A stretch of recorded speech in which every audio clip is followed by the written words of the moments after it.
Donald Trump se quitó la máscara y anuncia que ya no será el presidente de la paz.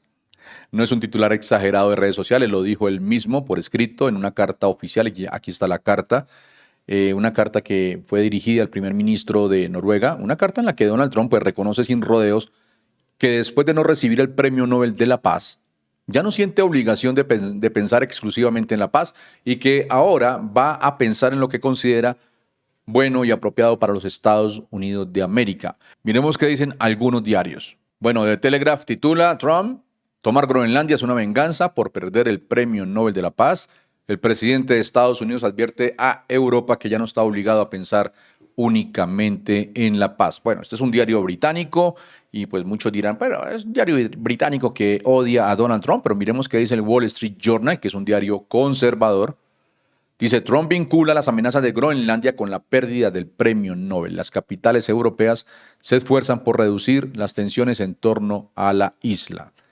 Miren, Wall Street Journal, pues que es el diario conservador, explica cómo esta carta tensiona la relación transatlántica, cómo Europa está intentando bajar el fuego y cómo el lenguaje de Donald Trump pues ya no es el de un aliado incómodo, sino el de alguien que empieza a hablar en términos de presión y castigo. Y cuando The Telegraph, cuando The Wall Street Journal, Bloomberg, PBS, Reuters, en fin, todos los diarios, todos registran lo mismo, pues ya no estamos ante interpretaciones, estamos ante un patrón. Ahora, vamos a lo que Donald Trump dijo, así sin adornos. Donald Trump dice tres cosas centrales en esa carta, y aquí es donde toca separar la emoción de la realidad. Primero, ya no siento la obligación de pensar solamente en la paz. Claro, lo dice el hombre que resolvió 8 guerras y un cuarto, como lo ha dicho él, en menos de un año. Miren, aquí no importa si Donald Trump lo dice por frustración, por ego o por cálculo político. Lo que importa es el mensaje que reciben los demás, el mensaje que se recibe allá afuera. Segundo, culpa a Dinamarca de no poder proteger a Groenlandia de Rusia o China. Bueno, aquí los diferentes diarios son muy cuidadosos, no dicen que esto es una mentira, dicen esto es una afirmación discutida porque Groenlandia ya está dentro del paraguas de la OTAN y porque Estados Unidos ya tiene presencia militar allí. O sea, no estamos hablando de una isla abandonada a su suerte. Tercero, y esta es la frase que más ruido hace en Europa: el mundo no estará seguro a menos que tengamos control total y completo de Groenlandia. Eso es lo que dice Donald Trump. The Telegraph lo marca como un punto de inflexión retórico porque, bueno, ya no es cooperación, ya no es alianza, es lenguaje de control. Y eso, pues, eso en Europa enciende todas las alarmas históricas. ¿Qué es cierto y qué no es cierto? Así, sin fanatismos, mirando esa carta. Es cierto que la carta existe, sí, el gobierno noruego ya la confirmó su autenticidad. Trump sí vincula su frustración por el Nobel con su postura sobre Groenlandia. ¿Qué no es cierto? O al menos no está respaldado por hechos. Bueno, no es cierto que Noruega decidiera negarle el Nobel, que Groenlandia carezca de estatus legal o tratados, que Dinamarca esté sola o sea incapaz de proteger la isla. Aquí hay algo muy importante. Europa no está respondiendo con fuerza, no porque no quiera, sino porque no puede hacerlo sin ponerse en riesgo a sí misma. Los líderes europeos pues están intentando ganar tiempo, están intentando bajar el tono, están intentando enfriar el ambiente. ¿Por qué? Porque Estados Unidos está demasiado metido en la seguridad europea, en lo militar, en lo económico, en lo estratégico. El Wall Street Journal lo dice sin rodeos. Una respuesta rápida y dura contra Donald Trump podría romper el equilibrio transatlántico. Como lo he dicho en otras ocasiones, Europa está atrapada entre dos miedos. Uno, pues ceder ante Donald Trump y sentar un precedente peligroso. Y dos, responder con dureza y provocar una guerra comercial transatlántica que termine debilitando su propia seguridad. Por eso es que vemos frases como: nuestra prioridad es interactuar, no escalar, o la de Alemania, diciendo: extendemos la mano pero no aceptamos chantaje. Ok, ahora quiero que miremos lo siguiente. Miremos este post con cabeza fría, así, sin irnos directo al pánico. Esa no es la idea. Lo que estamos viendo no es una confirmación de una invasión mañana, pero tampoco es un post cualquiera. Vamos por partes. Miren, el post lo escribe Malcolm Nance, que viene del mundo de la inteligencia, del contraterrorismo y análisis militar. Él está hablando de movimientos específicos de una brigada aerotransportada.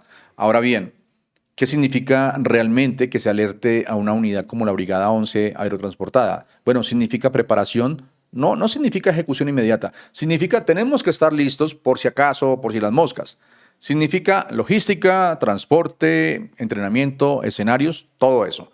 No es mañana aterrizan ustedes en Groenlandia, pues eso no funciona así, bueno, por lo menos en el mundo normal. No sabemos cómo funciona en la cabeza de Donald Trump. Pero aquí viene lo delicado. Esta no es una unidad cualquiera. Pues las brigadas aerotransportadas están diseñadas para entrar rápido en lugares hostiles, estratégicos, cuando no hay tiempo para negociaciones largas. Y cuando se menciona que 2 batallones están siendo puestos ahí en alerta, lo que se está diciendo entre líneas es, este escenario está siendo tomado en serio dentro del aparato militar. Parte del post dice, varias fuentes de noticias en Washington, D.C. y Alaska informan que la Brigada 11 aerotransportada ha alertado a 2 batallones con 1.500 efectivos para que estén listos para trasladarse a Minnesota. Bueno, esto ya es otra cosa, ¿no? Ahora, algo muy importante. Los ejércitos pues no se mueven por capricho de un tuit, pero sí responden a señales políticas persistentes. Y aquí es donde encaja todo lo que hemos venido hablando estos días y lo que vimos con Venezuela. Había mucho ruido, lo de las lanchas. Miren que ya no se habla de lanchas, ya no se habla de nada de eso. Entonces hubo mucho ruido con eso. Acercaron buques ahí en el Caribe, todo esto. Y finalmente pues terminó en la operación que capturó o secuestró, como ustedes le quieran decir a eso, a Nicolás Maduro. Bueno, y recordemos que todo ese ruido empieza cuando Donald Trump empieza a decir que Groenlandia es clave para la seguridad nacional, cuando lanza amenazas en broma sobre usar la fuerza, la presión pública a Dinamarca y el ruido constante ahí en los medios y en las redes. Y eso pues obviamente pues genera planificación militar aunque luego no se ejecute nada. Y lo de las fuerzas especiales, bueno, eso tampoco significa que estén yendo ya, significa algo más sutil y más inquietante. Cuando un escenario pues se estudia en serio, se empiezan a entrenar opciones, se simulan rutas, clima, resistencia local, reacción internacional. Es doctrina militar básica. Ahora, la parte clave del POSI está la lectura política. Cuando Michael Nance dice que esto puede ser un engaño estratégico fallido, bueno, lo que está sugiriendo es algo muy interesante, que el ruido militar podría ser una forma de presión, o sea, una manera, digámoslo así, de forzar una reacción política, incluso de obligar a Donald Trump a retroceder públicamente si el costo internacional se vuelve demasiado alto. O sea, esto podría ser más teatro estratégico que intención real de guerra. Pero ojo, porque el problema con jugar a ese teatro pues es que otros actores también se mueven. Europa pues no se queda quieta, Dinamarca no se queda quieta, Rusia y China pues observan cada gesto y ahí es donde la línea entre presión y escalada pues se vuelve peligrosamente delgada.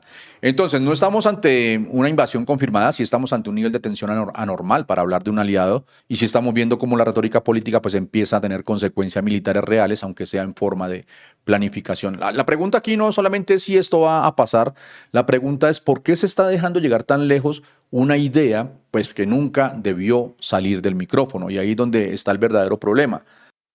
Bueno, me encontré algo interesante aquí en el Wall Street Journal y es algo que yo creo que es una pregunta que nos hemos hecho mucho, porque esto no solamente es Donald Trump diciendo que quiere a Groenlandia por seguridad nacional, eso ya lo conocemos, eso es ruido. Lo interesante y lo realmente interesante es el modelo que Estados Unidos ya ha usado antes y que ahora algunos en Washington están mirando como si fuera un molde que se puede volver a reutilizar. Para que me entiendan mejor, Estados Unidos lleva más de 40 años aplicando algo que se llama Pacto de Libre Asociación con 3 países del Pacífico, los Estados Federados de Micronesia, las Islas Marshall y Palaos. Países pequeños, muy pequeños, poblaciones que para que nos entendamos son incluso menores que la de Groenlandia y el trato es más o menos así.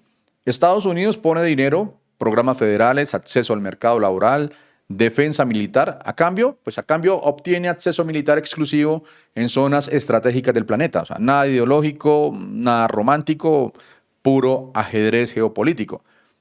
Estados Unidos ha metido, según el artículo, más de 6.000 millones de dólares hasta el 2023 y aprobó otros 7.100 millones para los próximos 20 años. Un radar en Palaos, campo de misiles en las Marshall, infraestructura militar en Micronesia. O sea, todo muy bonito en el papel. Y aquí viene un detalle, porque cuando alguien dice, oye, ¿y si hacemos algo parecido con Groenlandia? Pues la pregunta real no es si Estados Unidos puede hacerlo. La pregunta es, ¿los groenlandeses quieren? Y la respuesta que se ha visto mucho en TikTok y en muchas redes es bastante clara. No. Groenlandia sigue diciendo, estamos bien con Dinamarca y Dinamarca pues no es cualquier actor. es aliada histórica de Estados Unidos, miembro fundador de la OTAN, y además pues Estados Unidos ya tiene presencia militar allá en Groenlandia. Entonces, ¿qué problema se está resolviendo realmente? Porque, miren, ahí es donde varios exdiplomáticos dicen algo que suena muy sensato y muy poco trompista. En teoría funcionaría, en la práctica no tiene sentido. Porque intervenir en una relación estable con un aliado, pues solamente para meter más ruido geopolítico, pues no es precisamente la idea o la jugada más brillante. Y ojo, porque estos pactos tampoco son un paraíso. En el Pacífico hubo tensiones, problemas con veteranos, migración masiva, fondos mal gestionados y heridas abiertas por pruebas nucleares estadounidenses que todavía pesan. Además, hay otro elefante en la habitación, se habla de China. Cuando Estados Unidos se asocia tan estrechamente con países pequeños, estos se convierten automáticamente en objetivos de presión china. Eso es lo que dice el artículo. Pesca ilegal, coerción comercial, influencia política, turismo como arma. Esto ya está pasando en Palaos. Ahora, imagina trasladar ese juego al Ártico europeo, con Rusia mirando de reojo y Europa pues ya bastante tensionada. O sea, no es lo mismo el Pacífico post Segunda Guerra Mundial que el mundo que se está viviendo hoy. O sea, no es lo mismo el Pacífico post Segunda Guerra Mundial que el mundo de hoy. Y aquí entra el factor humano, el más importante. Bueno, porque una cosa es decir, hablamos de cooperación, de independencia, de opciones a futuro, y otra muy distinta es, bueno, la fuerza militar también es una opción. Ahí es donde todo deja de ser diplomacia y se convierte prácticamente en intimidación, que es lo que está haciendo Donald Trump. Y varios expertos lo dicen así sin rodeos. Esta conversación podría haberse dado de forma normal, así, sin amenazas, sin tanto show, sin convertir a Groenlandia en otro capítulo del circo. Porque al final lo irónico es esto, los pactos de libre asociación funcionan cuando ambas partes lo quieren, o sea, cuando nacen de referendos, cuando hay confianza, no cuando se plantean como si fueran una compra en oferta o una ficha más ahí en la mesa del póker. Así que, bueno, la gran pregunta no es si Estados Unidos puede replicar el modelo del Pacífico en Groenlandia.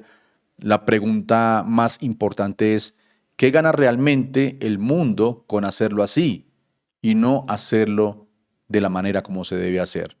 Que es a través del diálogo, de la diplomacia y lo que ya dije antes. Nos vemos en el próximo video de La Jugada Política. Ya saben, si les gusta el contenido, dale like, suscríbete, comenta y comparte. Hasta pronto.